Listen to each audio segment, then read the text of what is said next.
we were just talking about, and I'll come back to the women who've shaped your life, about what you may have done if you hadn't been in politics. And before that, of course, you've been a UN diplomat, and you've had many avatars. You're a prolific author. Actually, I'm sure I'm going to miss something if I start counting your achievements. And then there are the Tharoorisms. There's who taught you this English? Can you please tell me? And does everybody in your house speak like this? Well, you should talk to my sisters and you can tell. I mean, I'm just going to, but I think they're all right. I mean, the truth is that, frankly, we were all taught like this, Barkha. I'm sure that, okay, you're a bit younger than me, but nonetheless, there was a time when this was the English we were taught to speak.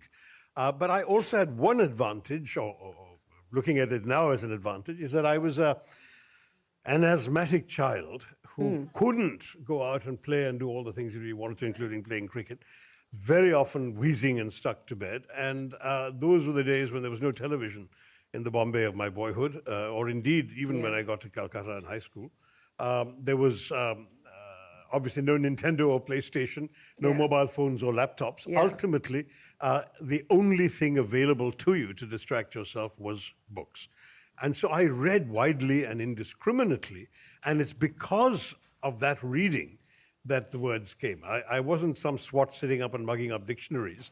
I actually, I was reading books, by the way, that were actually not, because I was the oldest child in the family, so there were no elder brothers and sisters, the books I could borrow. So the moment I ran out of my own, or the books I'd borrowed from the library, it'll be my parents' books I had to dip into.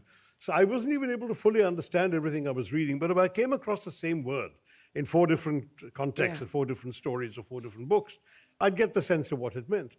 And that's probably why a combination of lack of other distractions, plus lots of time in bed with nothing else to do.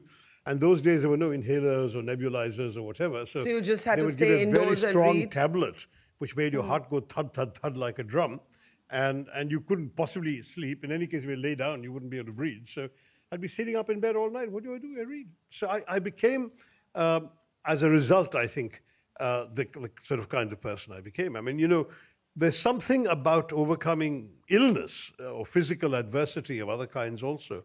There is character building. That's not just about the physical part. It's also, it instills habits of mind, a certain self-discipline, certain desire to get things done.